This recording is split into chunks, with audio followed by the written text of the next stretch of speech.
Live with CDP Sports Talk, a weekly sports and entertainment podcast sponsored by Barry Cullen Chevrolet. Live on YouTube, Facebook, Twitter, Twitch, and LinkedIn. And on audio via Apple Podcast, Google Podcast, Spotify, Anchor FM, iHeartRadio, Amazon Music, Radio Public, and TuneIn. Now, here's your host, Chris Palme.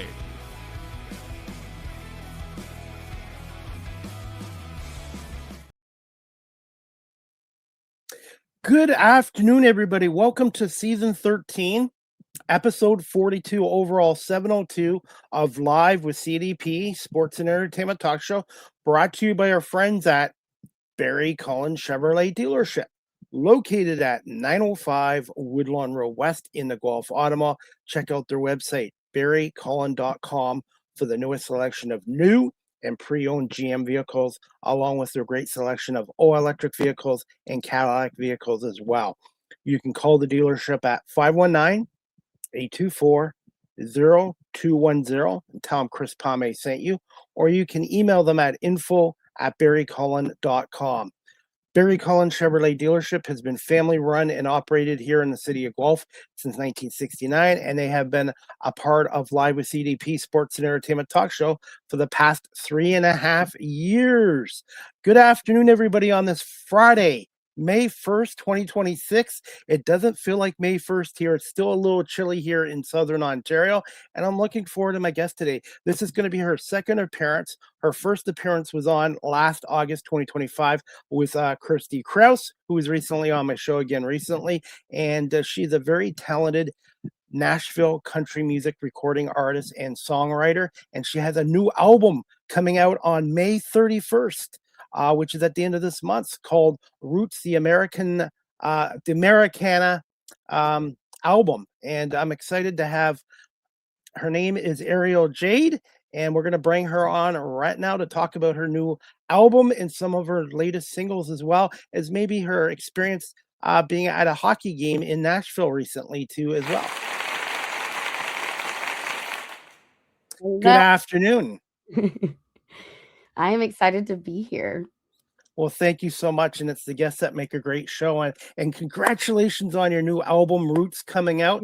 And by the way, that name means a lot here in Canada because they have a clothing line called Roots Canada. And I think that's a great name. And congratulations on another album and some of your recent singles, too. Oh, thank you. Thank you very much. Yeah, Roots, for me, I was born and raised in Mississippi. I'm obviously based in Nashville now, but the name of the album definitely came from my Mississippi roots. Got some Mississippi blues in with that traditional country and a little touch of Southern rock. I also grew up playing bluegrass and grassroots music, hence kind of the name. So yeah, I'm excited for everyone to get to hear it. Who is behind the graphics and the design of it, of the logo on your album? So I actually worked with, I have a creative counterpart. His name's Sir the Baptist. He actually has a few Grammys in gospel roots production. And then my friend Mara was the photographer for that shot. So we actually, it's funny, you want to hear the story behind this cover art? Yes. So I have my film and songwriting studio in RCA Victor Studios on Music Row in Nashville. And what is the wall that you see behind me is actually my front area rug. We pinned it up on the wall to give like a kind of cool backdrop. And just I sat on like a little stool chair in front of a rug hung up on a wall. You use what you got to be creative in the ways that you want it to come out. And it's funny. It's like a movie set or whatever, it's, if you walked in and seen the whole scene, you would have been like, what's going on here? You're hanging a rug on the wall. That's not where that goes, but it turned out really cool. And then Sir the Baptist and I sat down and kind of designed out the logo for it and included my brand colors, like pink and blue and purple, but then kind of toned them down so that they felt more vintage and retro. So yeah, it was fun to make. How many songs on this album coming up? There are 8. 2 of them are it's all radio friendly in terms of content, but the last 2 songs are almost 5 minutes long or over 5 minutes. So they weren't, those were more geared to uh going on the vinyl and having people, listen to them. And I haven't really I won't be pushing those 2 to radio as much, being 5-minute songs. You know how this works. You get about 3.5 minutes, and then they start to look at you funny, like, come on now. So, but yeah, there's 8 songs with like about a 30-minute runtime on the album. So That's congratulations. Now, how difficult was it to select which 8 songs? And obviously a couple you didn't want to take because of the 5 minutes, because radio likes what, 2.5, 3 minutes? yeah, no more than 3.5. They like right around 3. 3 minutes is your sweet spot for radio for sure. But I co-produced every song on the album. Choosing the songs actually was fairly difficult because I've just been writing so much over the past year. And I think I registered an additional 50 songs last year alone, and then I could only pick 8 to go on the album. So I already technically have my next project planned out. We'll see if they actually all make the cut by the time I get around to recording again, because I'm still writing. I'm going to a writing session after this, and then I have another writing session on Monday. So that is the beauty of being independent, though, and being a songwriter and getting to collaborate with all of these crazy good writers. Wood Newton, Brent Loper, Rafe Van Hoy, John Salloway, like all of these guys write amazing songs. Some of them have some very notable cuts, like Wood Newton's my Nashville mentor. And he has cuts from, he wrote Bobby Sue, the Oak Ridge Boys. He wrote 20 Years Ago. Kenny Rogers cut that one. Writing with Private Malone, David Ball. So I'm getting to write with all of these just extremely talented people, which does make the selection process harder, because I feel like almost every song that I've written with them is worth recording and putting out. So it's like, okay, what fits the project best to you? And theming into like my roots and trying to show the different roots, the melting pot that has created my sonic identity and my musical identity. It's all of it, from the old classic country, Loretta, Willie, Waylon, Dolly, to Mississippi blues. Actually, the first song on the album is called Down in the Delta, and you listen to it, and it is very specifically kind of who all influenced me. B.B. King, Jerry Reed, Sister Rosetta Tharpe, like Leonard Skinner. There's a lot of influences that I mention by name in that first song, and I feel like it kind of sets the tone for the theme of the album. So the selection process was very difficult, but I think we got a good set. I'm excited. By the way, I just want to give a quick shout out to one of my guests that was on my show 2 weeks ago. Her name's Bellamy Bentley. She is a gospel singer in Toronto, and she was an R&B singer, and she has such God-given ability. And I'm just hoping somebody out there will pick her up, because she's got the ultimate voice. And as every guest I have on here, an amazing story, and I have so much respect for musicians as well, and a lot of them have great stories why they got into it, and how it helps them to get through tough times. Oh yeah, songwriting is therapy. Playing music is healing. I agree that it definitely helps us get through all that life throws at us. For some people, that's going on a run, going on a hike, going camping, getting out in nature. For others, it's reading a book, writing journaling, writing poetry. For other people, it could be painting or drawing or sketching. For other people, it could be just losing yourself in some films and, relating to characters and healing through their healing. But for songwriters, it's definitely pouring our heart and soul out via lyrics to then not only pour it out, but then to turn around and share it with the world. We're like, here, have my diary, basically. That's what it feels like when I share music. So, yeah. Ariel, I wanted to get your thoughts on this too. Do you find there's more and more artists going independent these days? And Oh, yeah. are you getting a lot of media requests too for your new album coming out at the end of the month? Yes, and yes. We are at, which the past couple of decades, few decades at this point, really ever since the internet and streaming and Napster, there's been a huge shift in the industry. And with technology growing as fast as it is, AI, all of this stuff, the industry is constantly changing. And also with the access of that we have to DIY things, right? You can distribute yourself, you can promote on social media, you can make your own music videos, even if it's just like a little camera and you get a friend and you go play it and it tells your story. You put that on YouTube. There's so many ways to attack this as an independent now. So that's the silver lining of all of the changes in the industry. I think the industry overall now is still trying to figure out what works best, right? Like what is ethical, what actually pays the artist, how do you make a living off of it? Whereas like with major labels, and so I'm building my own label called Eclectric Records, which this album will be out under that label, based out of RCA Victor Studios on Music Row. I've got the cast on this album is insane, and they will all be working with my record label as well. So I've got a couple of Grammy Award-winning producers,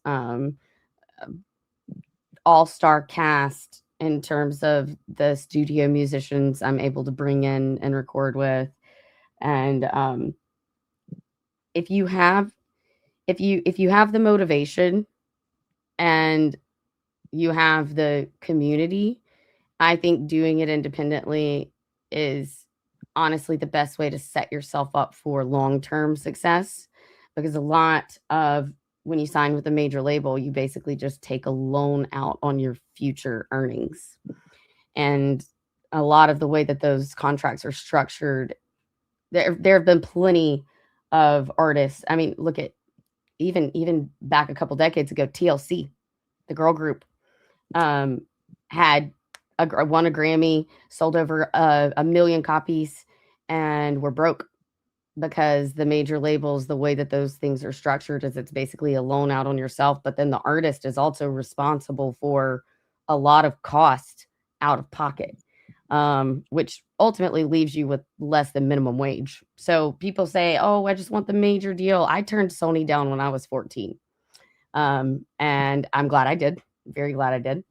And it's not to say I wouldn't work with them on some partnered level at some point, but I would never give away the control and ability to decide where I want to invest and what I want to invest in when it comes to my music. So I am wholeheartedly for all artists DIY, being independent. I mean, we have the access now, so, and then as long as you treat it as a business, you can be more successful as an independent artist monetarily than you can if you sign to a major. Now, you sign to a major, of course, they're going to dump a bunch of budget into you and put you on P1 stations. They're going to put you on television shows. They're going to put you on Kelly Clarkson's talk show. They're going to put you on, you know what I mean? They're going to get you in front of an audience. But if you're creating good content and you are engaging with your audience online, you can make more money doing that. I actually removed all of my music from Spotify last year. And the month that I removed my stuff from Spotify, I had over 100 sales on iTunes. I made more money in that month with my music off of Spotify than I did for the year and a half I had music on Spotify. And that's over 150,000 streams. It wasn't like it was just 1,000 or 2,000 streams. It took over 100,000 streams to make $100. Wow. So direct to fan, selling physical merch, going on tour. Yes, I do offer my music on all of the streaming services because I do want it accessible. But to push my fan base to be like, guys, it's not going to be available on Spotify. You're actually going to have to go find it if you want to listen to it.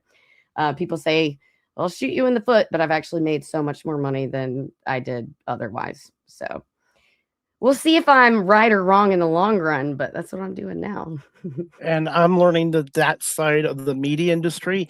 When I first started this, being self-taught, the first couple years, I did a lot of things for free to get experience and stuff and connections. And now it's like, I'm a business and I have to start charging for my media work. So it's a business side of it too. And I wanted to get your thoughts, Ariel. I've asked some musicians in Canada too, who are independent like yourself. And I wanted to get your thoughts. Do you feel the independent artists should get a union, or you feel that would be a bad idea? I think if it's done with the right group of people and with good intentions, it could be very helpful. I think that anything can be twisted. There's always power in numbers, and that can either be used for good or for bad. So I think it really does depend on how it's structured. Do you find creativity in the music industry is shrinking due to AI? Ooh. No. Yes and no. I think that those of us that are true artists, that's not too okay. So AI has made this a level of creativity more accessible. So like, you don't know how to play guitar, you don't know how to do this, you don't know how to do that. Using that as a tool to form and shape. This is where a lot of people, I'll either make friends here or people will hate me. I think using it as a tool, and as in demo work, I think that is completely ethical and fine.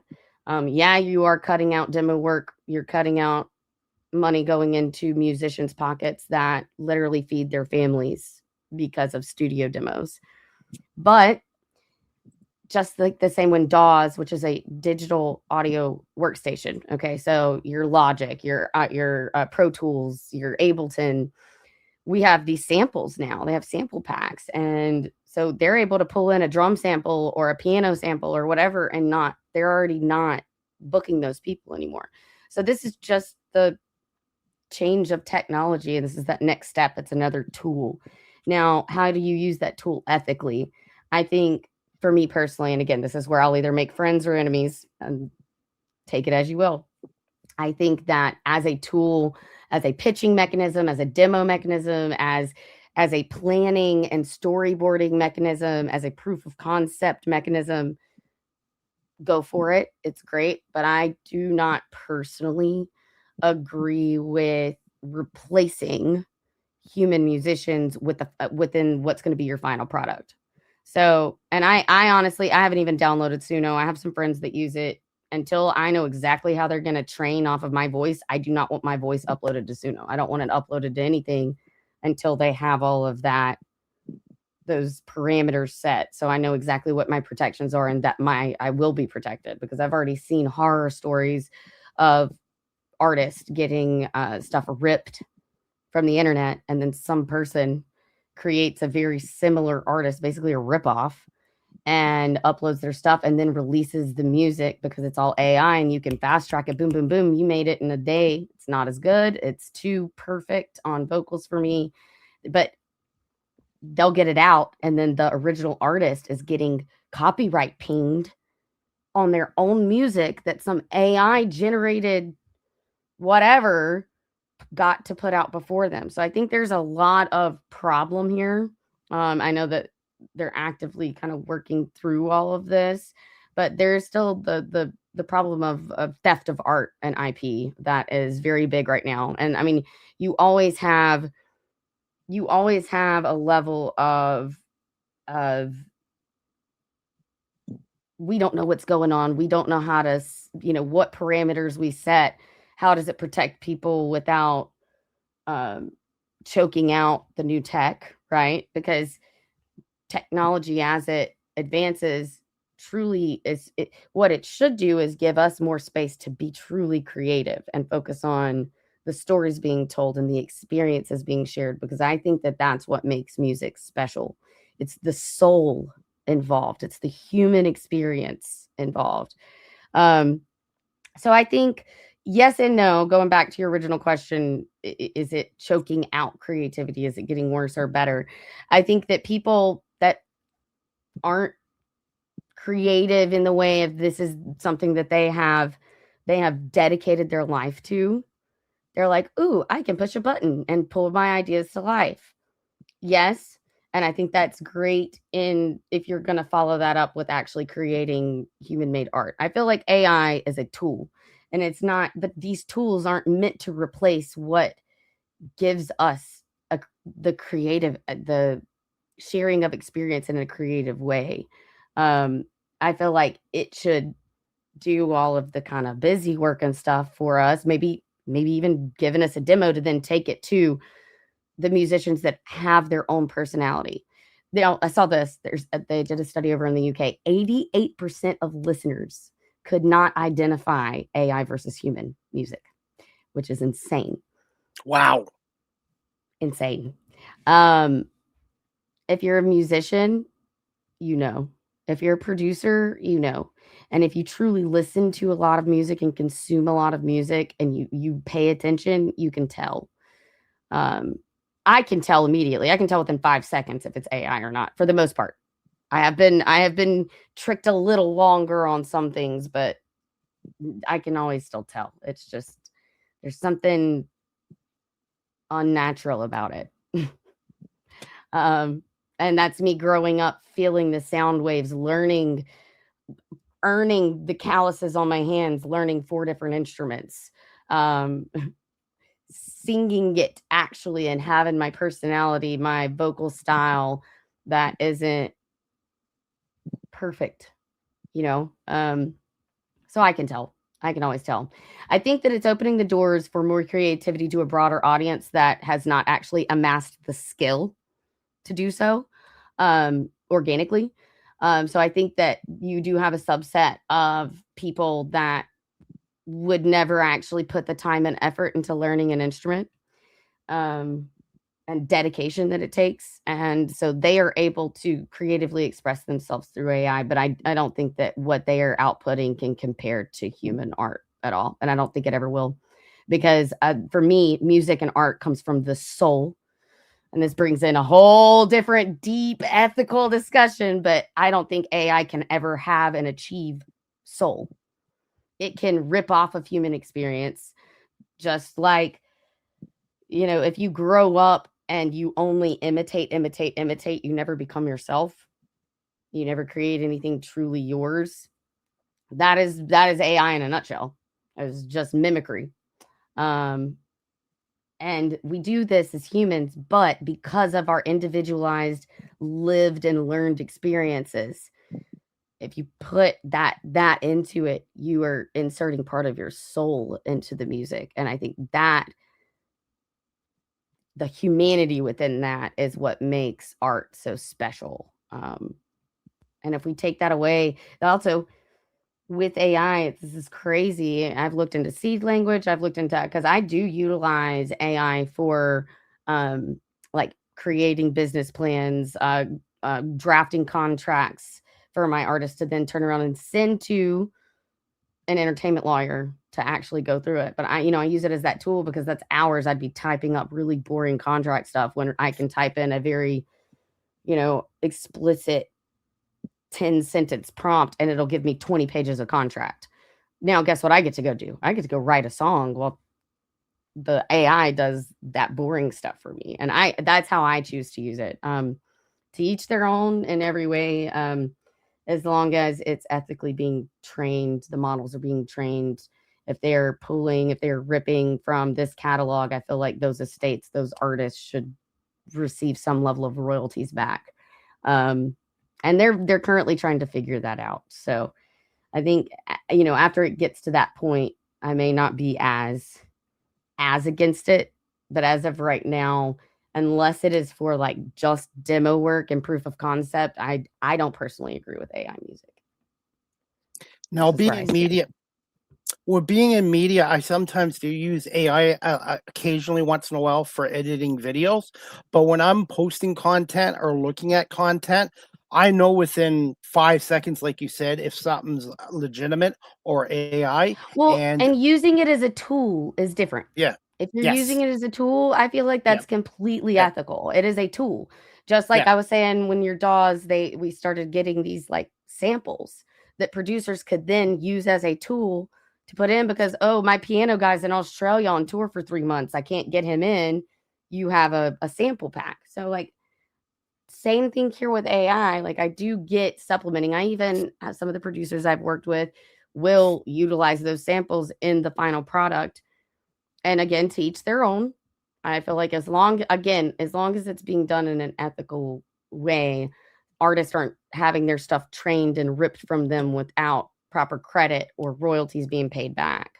And this is we could do a whole 2-hour discussion on this and we won't, but we could go down this rabbit hole very much. So, I think that for those that are lazy, it limits the creativity.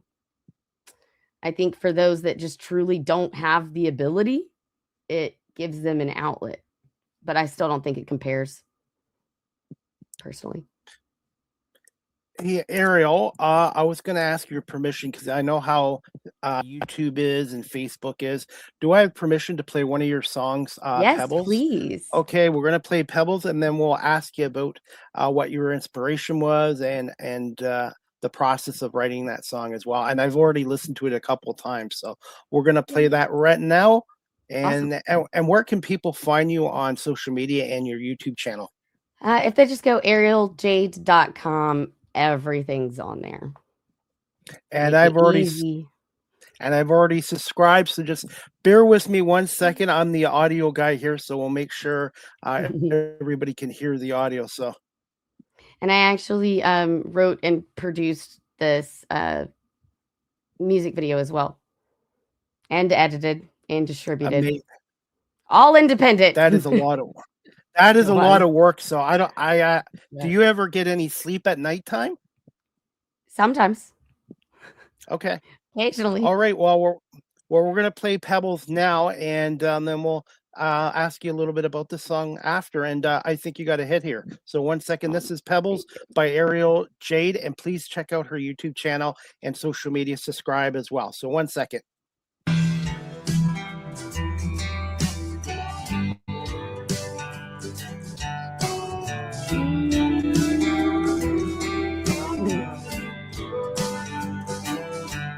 Got a pocket full of pebbles and I'm traveling on, but it don't matter now since you've been gone. The burden's heavier, the days are long, but all these troubles, they make me strong.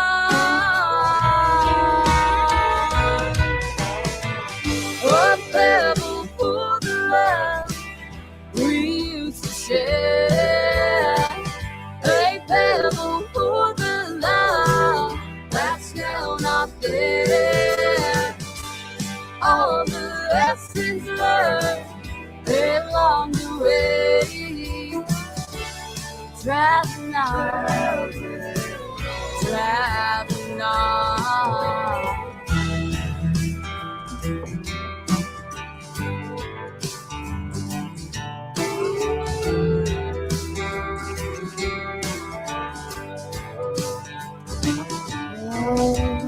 There's a fork in the road, drop the pebble of hate. one step closer to the life I want to make. My burden's light now, but I've made mistakes. But all these troubles are falling away. One pebble for the love we used to share. A pebble for the love that's now not there. All the lessons learned along the way. Traveling on, yeah, traveling on. All the lessons that we've been here for. All the lessons that we don't ignore. Lighten our pockets and set us free to go home to our heavenly family.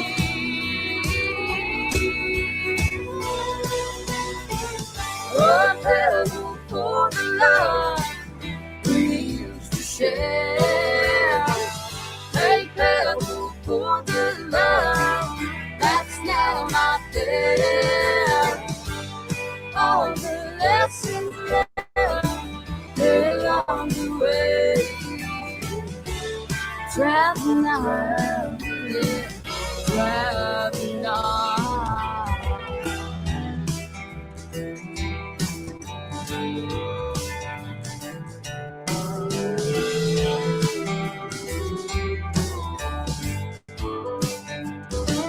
Yeah, traveling on. I'm almost there. I'm almost home.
That is awesome. Thank you so much for letting us play Pebbles. Ariel, you got a hit right there with that song.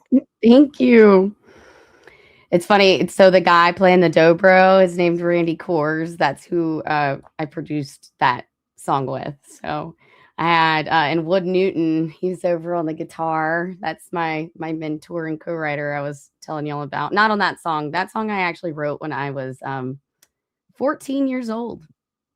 Then finally recorded and put it out, and it's gonna even end up on vinyl, which is amazing to me. I'm very excited. Congratulations. And how long did it take you to film this, the video and the location too? I thought the location was great. So we were actually out at Wood's house out in outside of Nashville, Tennessee, kind of a little bit more rural.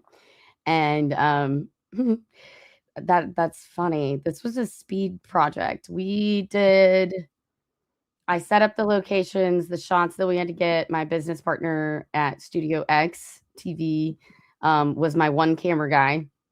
And I brought out part of my band and then some friends that I work with in the industry to help create the band for the video. And I think we were done in like 3 hours. And that's moving a bunch of locations, the mini drum set, all the instruments. I stuck them in the trees at one point. You saw that. So yeah, it was about 3 hours, I think, and we were done recording. Now this took me, I think it took me like 18 hours to edit. It took me a long time to edit because we got 3 shots at each location. And I kind of had to go in. I wanted it. So if you noticed at the beginning, we're all like really spread out.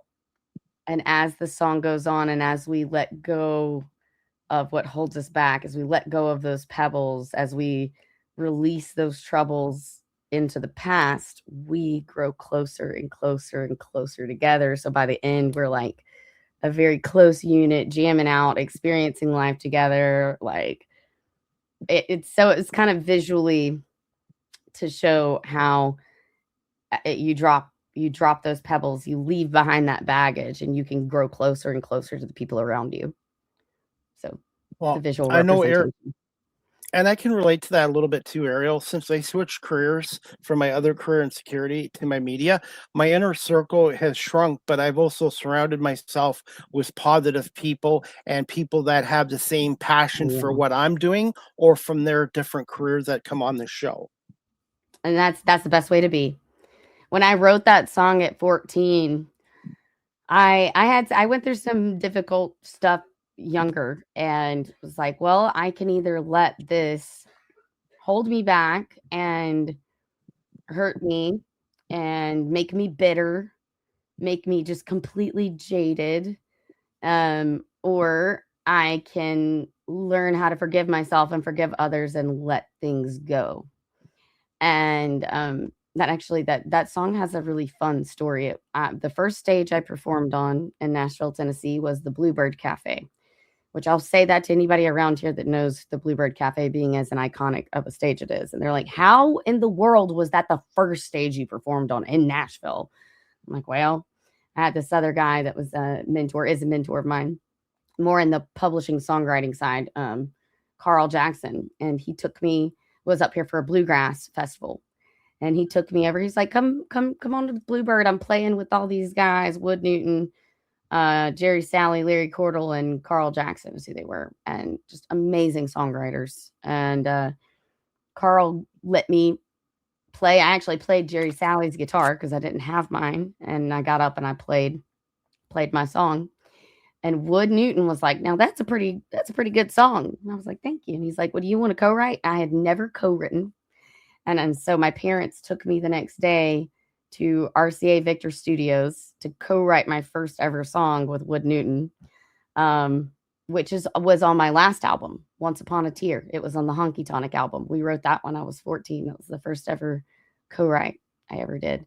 But this song, Pebbles, was the first one that I performed on stage in Nashville. And it's the song that honestly started it all for me here. Because like I said, that's the one that Wood heard. And he was like, come on in. Oh yeah, it's full circle. Finally coming back into the fold, because I skipped a couple grades, went to college at 16, got my master's, started teaching at 21. And I was married to a guy that did not like people looking at me on stage and just made it very difficult for me to pursue music. So I quit for 10 years. And I got rid of him back in April of 21, still working on the divorce. There's a funny song called What's It Gonna Take to Get a Divorce Around Here?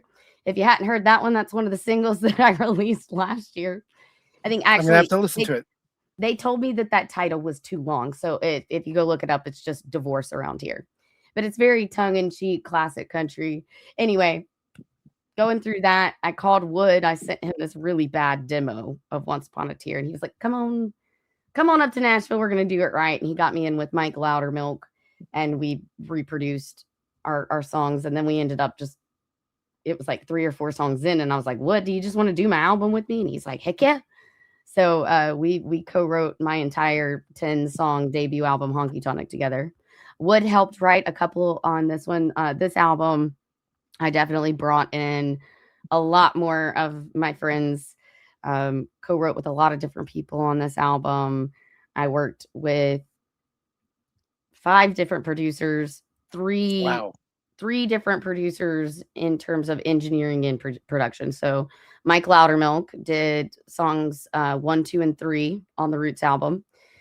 Recorded that at his private studio. And then Eddie Gore recorded songs 4, 5, and 6. We were in the historic Studio C. That's where Willie and Waylon's vocals for Mamas Don't Let Your Babies Grow Up to Be Cowboys was recorded. Dolly Parton is recorded in there. Roy Orbison is recorded in there. It was such a historic and magical place. And then the last 2 were done over at Slacky Studio with Randy Corso. And he's Grammys for Grassroots. So I got to work with an amazing cast of musicians, producers, songwriters. This album is very special, and I'm impressed with everybody that we got to get on this, and the album is still a listening experience top to bottom. It has a very much so kind of, and I knew I was running vinyl with this. It very much so has like an A-side, B-side bonus tracks feel, because you can hear and feel the difference of the 3 songs I produced with Mike, and the 3 songs I produced with Eddie Gore, and the 2 that I did with Randy. Like you can feel the difference, but it's still all cohesive in a way, which I did have Randy Course come in and do some background harmonies on some of the tracks that I recorded with Eddie Gore. And then I had one of my guitarists, Chris Condon, come in and record on 2 of the producers' things. So like there's a lot of crossover and stuff. Now the first 3 tracks on the album are just me and Mike Loudermilk, the whole thing. So I play mandolin, sing vocals, do my harmonies, and then Mike does literally everything else, like drum programming, acoustic guitar, electric guitar, bass. He put a harmonica on one of them. I didn't even know this man played harmonica, but he does.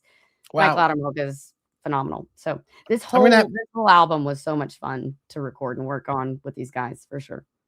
I'm going to have to try to get Mike on my show one day to talk about the producing side of the music industry. I can put you in touch with him. Absolutely. He's another one of my mentors. He's more of my like guitar producer mentor at this point, but I'm getting to learn from some of the greatest people in this town, in my opinion. So his dad was John D. Loudermilk, who worked with Chet Atkins and tons of songwriting cuts that, I mean, they got huge. So Mike grew up, this is funny actually. Mike grew up with a group called the Almond Joys in his house. That's what they were known as before they became the Allman Brothers. So he grew up with some insanely talented, and not just his dad. Everybody he got to grow up around. I mean, Mike had a Chet Atkins cut at age 14 or 15. Savant. Like, he is insanely good. So, yeah, this was magical to put together with these guys for sure. What's one word to describe Mike Loudermilk? One word. Phenomenal. Yeah. Phenomenal. If I only get one. He's also a goober, and I love him. And Kirsty Kraus, who's a friend of yours, and she's a friend of mine and been on the show a number of times. Mike's had an impact on her music career as well. So hopefully one day I'll get Mike on, and hopefully Ariel, one day you'll perform in Canada. And I know you sent me an email a couple weeks ago applying to the CNE, because the CNE is one of the biggest end of summer fairs events here.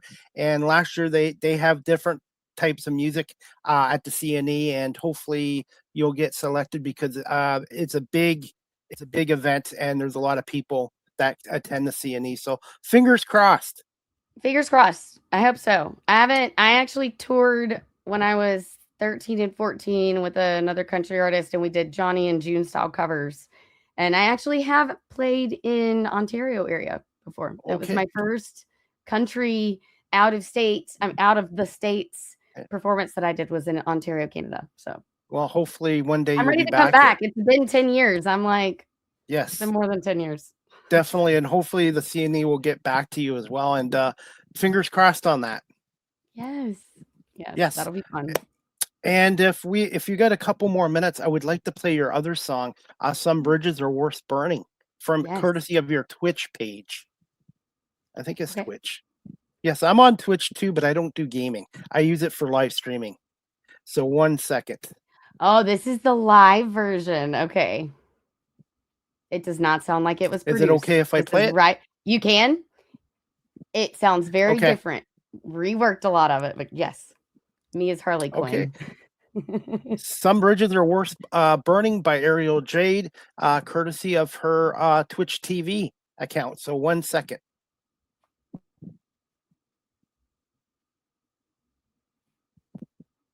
Just bear with me 1 second.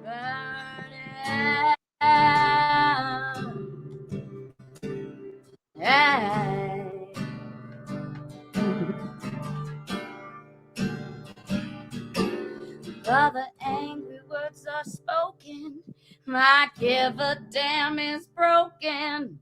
It's a hard lesson to be learning. Some bridges are worth burning.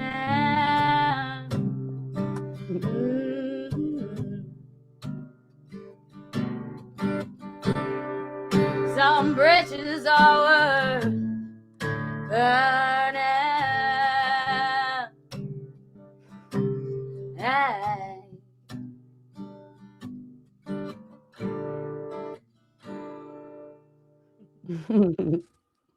That was Yeah, just a that was little right clip. after I wrote it. It was. Thank you for letting me share that. Yeah, that was look, and I actually love that. I would have that's had what the you got other to share. version. Yeah, Well, I love that because that you was now improvised. that was literally like 2 days after I wrote ahead. it. So the fact that y'all got to see that, now when you actually hear the album, you'll be like, oh, the BPM changed, some of the vibe changed a little bit, but like, and that's cool to see where it can start, and then after it's lived with and performed multiple times, how I kind of grow into what the song, what it becomes. So that's cool. That was improvised at the last minute because I already had Pebbles planned, and then I checked my Gmail about 5 minutes before we went live, and I saw your email. So I'm like, "Holy cow! Okay, we'll get this song on." And I quickly looked on Twitch TV, and I saw the song. So I'm glad it worked out okay then. And I'll actually be filming an official music video in like a week for that song as well. So I'll send it to you when we're done. Absolutely. And I have some more of your songs I'd like to listen to. And you know what? Growing up, I was in the classic rock in the 70s and 80s and also Motown music. But now with doing the show for the past 6 years, I've become a fan of country music as well. And even gospel music, because I get to know my guests and hear their music. And music is like therapy. And it really, it can affect your life too. Definitely. Well, you just named a bunch of eras that my influences came from too. 60s, 70s, 80s rock, classic rock. I love it.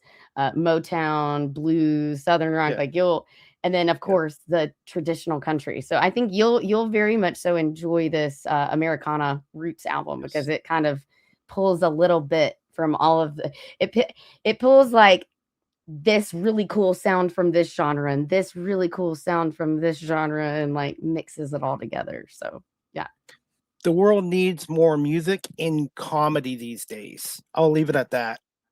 Amen. Amen. Absolutely. It's how we get through it. We gotta come together somehow. And music is not just one local city anymore. It's international with all these platforms. Oh yeah. Well, and the internet, I mean, literally anyone in the world can listen to what you're putting out, which is wild. Ariel, I wanted to ask you this too before we wrap the show up in a couple of minutes. Do you find there's still a market for the shrinking CD market? Do you find there's still a demand for CDs? I truly hope so, because I just ordered a few hundred vinyl and a few hundred CDs. So actually, okay, I can give you a fun fact. I just saw this. So up in 2026 already, and then projected vinyl sales are up 9%. And CD sales are up 22%, 21%. So yes. And I think that we have AI to thank for that, because you have all of this AI digital world and people are craving real music, real people making music. And analog, I mean, I guess you could do a bunch of AI music and put it on vinyl, but that's not what's happening. So your safe bet if you want to really support a musician and listen to real, true, human created blood, sweat, tears, a shard of our soul is in it music, you know that if we spend enough money to run a vinyl or CDs that you're getting that. So I think it's coming back. And I think that we do have kind of the internet and this rage of Retro things AI. coming back. Yeah, retro's coming back, which it always does. But Yes. I see the now becoming more in front of people being like, how do I actually support this artist? If streaming services don't pay anybody hardly anything, and they don't, how do I actually support this artist that I love? And it's going and buying their physical merch, going and buying a ticket to a show, and then buying a CD or a vinyl at those shows, like even ordering them online if you're in a different country and you can't make it down to Nashville to see me when these vinyls and CDs drop. Going on and ordering that is a huge help. I'm doing a digital release first. So if you guys have iTunes, not Apple Music, okay? If you go to iTunes and search Ariel Jade Roots, you can pre-order my album now, and it'll be out on May 31st. And then I'm hoping to have the physical vinyl and CDs back by the end of July. So hopefully by the end of the summer, I will have a physical release, and we'll kind of tour with that as well. So I'll have to purchase one of your CDs autographed, and then I'll have to I can do that. find a CD player, because my new vehicle, they don't make Doesn't have CD one. players Mine in doesn't cars either. anymore, No. and I kind of miss that because I still have some CDs at home. So I not still throwing have a them out. binder of CDs. Did Binders, you ever do yes. that? You know, where you I get have rid of the about dual 30. case. I have about 30 of them, and I still even have There you go. cassettes. I still have some cassettes from the 80s that are still I good. love that. I love that. Those are even harder to keep together because Yes. if you unravel the tape, it's done. Yeah. So, but yeah, I would love to get a copy, a signed autograph copy of your CD, I and can make that eventually. happen. Hey, I gotta ask you this. I'm gonna wrap this up in 2 minutes. Vinyl records. Do you find the sound quality is so much better on vinyl records than on live streaming platforms now?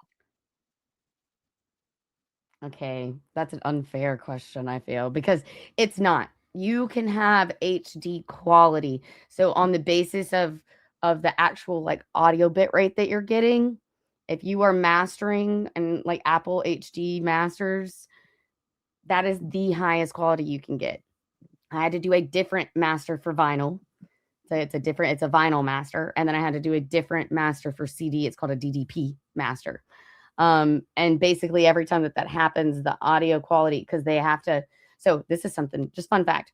When you master for vinyl, a lot of it is the volume and stuff too, because the needle, if it's too hot, if it's too loud, the needle will bounce and skip. So that quality becomes bad. So I think it's really difficult to have pristine quality. That's why you have a mastering engineer do this, who knows how to master for CDs and for vinyl, specifically vinyl, because of the needle. But I personally prefer the audio quality of a vinyl. If it was mastered correctly and it's not, it's not bumping and jumping and skipping, I like that just raw recording sound. Yeah. Like I love vinyl. I have in my film studio at RCA Victor, I have a record player, and that's what we play in there. I do not digitally stream music in there. I have a collection of records, and every time a friend releases a vinyl, I go buy it and I stick it on my shelf and display them. And Hey, Ariel, definitely going to have you come back on again, maybe with Mike and Kirsty, and also be able to talk to you a little bit more. I do have a volunteer commitment this afternoon at 2:00. I walk dogs twice a week at a local humane society. So, but I definitely would like to have you come back on again. And where can our audience follow you on social media, your website, and the best way of listening to your music? If you go to arieljade.com, it's got everything. Ariel Jade Music, Ariel Jade Live on the socials. The Ariel Jade Live includes my twitching and all of the random film stuff I do. And If you only want music, at Ariel Jade Music. But again, arieljade.com has everything. And if you guys want to go snag a digital copy now, we are really pushing for iTunes charts. So every copy sold helps. You do have to be on Apple products, but if you have an Apple product and you have friends on Apple products, go share the Roots album to them. Y'all be part of my story as we push for the country music charts on iTunes. And merchandise too. You have merchandise available, right? Coming soon. By the time the album releases, y'all will have some physical merch to go along with it. And as we wrap up the show, what was it like going to your first NHL game and performing at the Bridgestone Arena in Nashville as we wrap this up? That was amazing.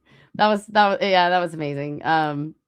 They did a pregame show and they had a Music Row stage in the concourse, and then on the other end they had a DJ booth. So I was like super excited to come in and play acoustic original music for everyone. And that was my first ever hockey game to attend. And I hate to say it. I actually don't hate to say it. I kind of like to say it. I think I'm a hockey fan now. I'm gonna have to go back. And I was wrong when hockey first came to Nashville, I think almost 30 years ago. I'm like, this isn't going to work. And you know what? It's done really well. And Nashville, Tennessee really supports the Predators. And hopefully they'll have a better year next year. But I'm glad you had a great experience going there. And hopefully you'll go to more games and hopefully they'll have you back again performing more. I will. And if I end up in Canada to perform some, I think I may have to get some hockey suggestions and go see some hockey while I'm in Canada too. We'll have to get you a hockey jersey too. Yes. And, yes. And hopefully the Canadian National Exhibition will get back to you. And hopefully we'll see you in Toronto at the end of August, perhaps. That will be amazing. We'll see what happens. Ariel, thank you so much for coming on here today. And thanks for having me. Definitely would love to have you back on again, and Mike as well as Kirsty, and continued success. And I will continue to listen to more of your music, and you have me as a fan. Thank you, Chris. I had a lot of fun chatting with you, just like last time, and I will definitely be back. You just let me know. Absolutely. Thank you so much. Give me a little bit of time tonight, and I will send you the full video, the audio, and some reels and clips, and I will tag you in on social media too. Awesome. Thank you so much, Chris. This was a lot of fun. Thanks, Ariel. Have a good day. You too. Bye. Bye. All right, everyone. That wraps up season 13, episode 42, overall 702 of Live with CDP Sports and Entertainment Talk Show, brought to you by our friends at Barry Cullen Chevrolet Dealership at 905 Woodlawn Road West in the Guelph Automall. Check out their website, barrycullen.com.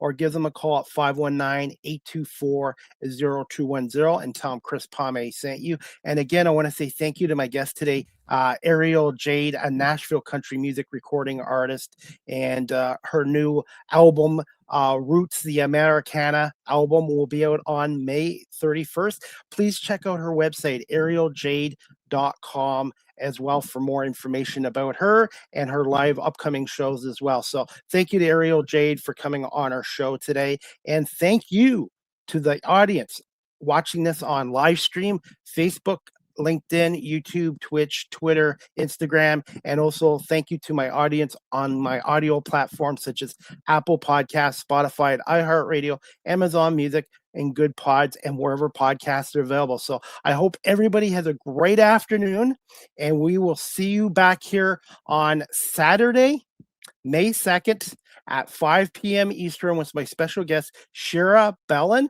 She is a Winnipeg-based entrepreneur, a content creator, and she's the owner of her own cannabis store called Character Co. And she's also a food content creator in the city of Winnipeg, Manitoba as well. So Shira Bellin will be on tomorrow, Saturday, May 2nd at 5 o'clock. So I hope you guys can tune in for that. And I have more guests and great shows next week as well.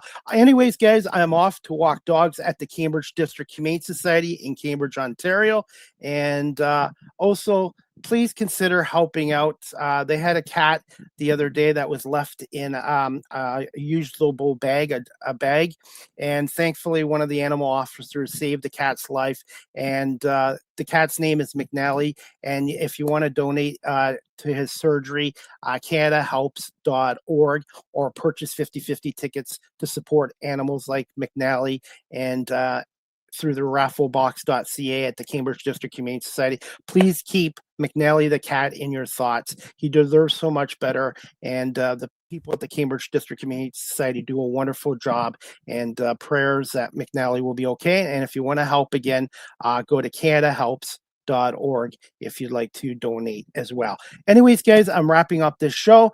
Thanks so much for watching and listening to Live with CDP Sports and Entertainment Talk Show, hosted by yours truly, Chris Palme, and brought to you by Barry Cullen Chevrolet. And again, thank you to you, the audience, for watching and listening to the show, and to Ariel, Jade, Nashville country music recording artist and songwriter as well. And please, again, check out her album on May 31st called Roots, the Americana theme as well. Have a great day, everybody, and we'll see you back here tomorrow for another edition of Live with CDP Sports and Entertainment Talk Show.